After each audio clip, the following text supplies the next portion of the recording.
albabu sani dambu albabu salisu dambu gal tabangal ala dahi no yewta en fi layyaji di ananas yattama Anas ibn Malik radiyallahu ta'ala anna nabiyya wa nabiy sallallahu alaihi wasallam kana belatike yudahi belayyatono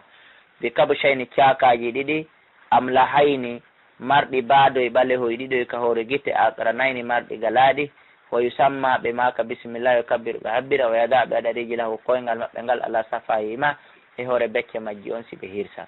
wa fi lafsunare kongol dabawo ma o hirsira di beedi jungo makko ngo muttafaqun alayhi wa fi lafsunare kongol saminaini ko faydi didi wali abi awana ino jetta ka abi awana fi sahih saminaini wo ko faydi didi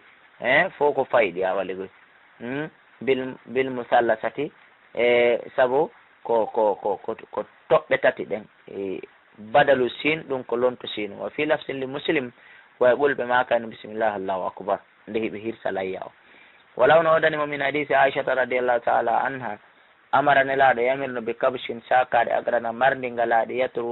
yatau fi sawadin hindi yara baado e balew ka leydi wa yabra ko hindi jikkira fi sawadin baado balew ka koppi wa yanzuru hindi ndara fi indi ndarira fi sawadin baado e balew ka gite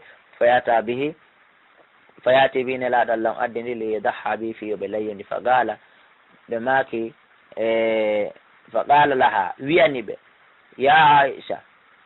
nelaado maki ya Aisha kaya Aisha halum mil madina halum mil mudiya faqala laha wiyani ya Aisha kayo Aisha halum mil madiya adana labikin thumma qala refti nelaado maki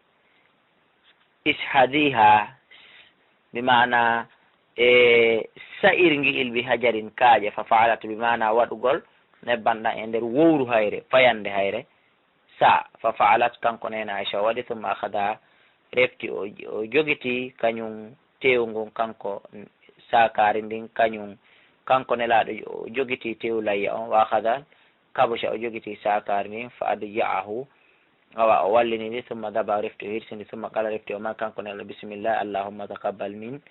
muhammadin wa ali muhammadin wa min ummati muhammadin thumma dhaha bihi refti be layyi ko ɗum woni kañum mummonte o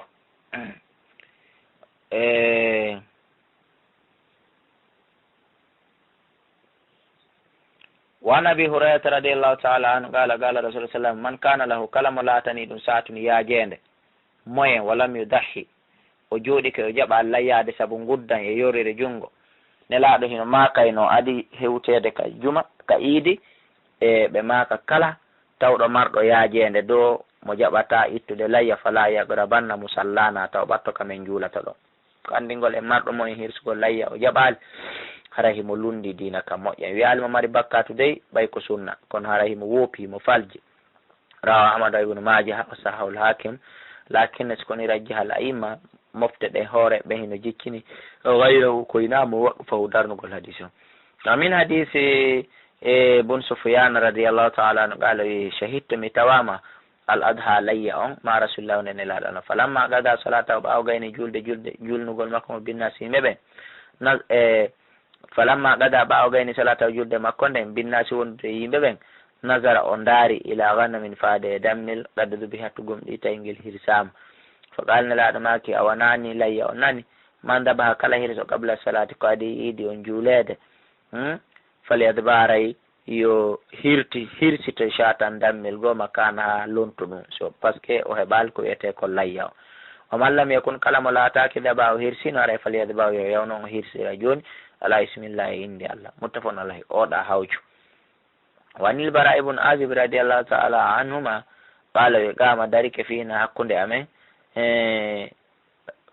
rasulullah sallallahu alaihi wasallam fakala nelaɗo Allah maki arba on piiji nayi laata juusuɗi dagota ko fi dahaya e nder layya o al awra'u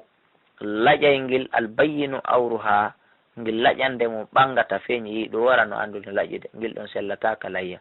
wal maridatu e ngil nawnugil ha feƴƴiti al bayyinu maradu ha ngil nawnare mum feeñi ta yeytoyi a nawnare nde wal arja'u ko ɗum woni e ngil laƴaygil al bayyinu dalɗo ha ngil laƴande mum ɓangi al awra'u ko ngil yiitere wotere ara non ɗum al bayyanu awru ha ngil yiitere wotere yagal mum feeñi tawata yeygil tun anda ko ngil yiitere wotere amma al arja on ko laƴayngel al bayyanu daluha ngel laƴande muɗum ɓangi ta yeeto yano lajude nelaɗo haɗi ɗiɗo piiji ɓe makita ɗiɗo waɗe wal kabiratu llati la tunqi rawahu ahmadu wal arba'atu wa sahahu tirmidhi wa ibn hibban rawahu ahmadu wal arba'atu wa sahahu tirmidhi wa ibn hibban وعن جابر رضي الله تعالى عنه قال رسول الله صلى الله عليه وسلم لا ماكي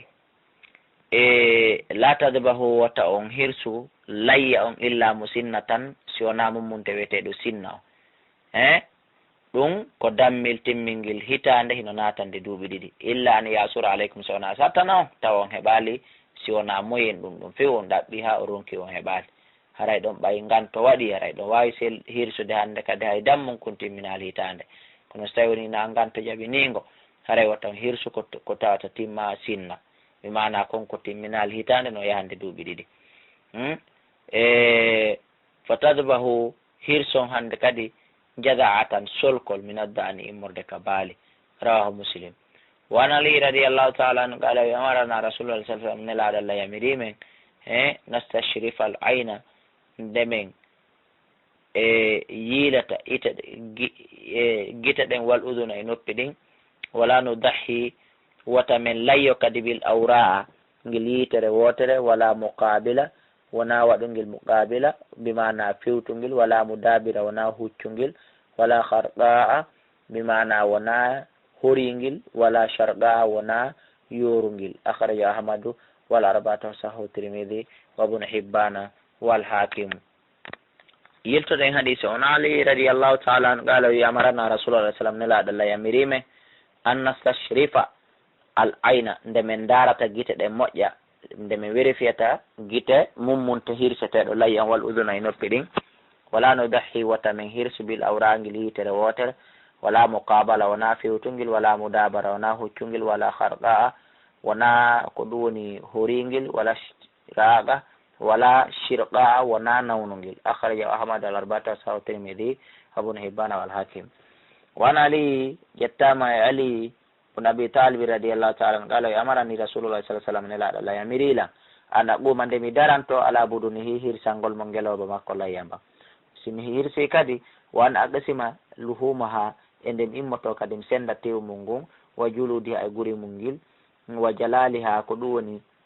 e kormoje muɗum nden mi sendita fop alal masakina e hoore miskinaɓe wala oti wota mi jonnu fi jazaratiha e nder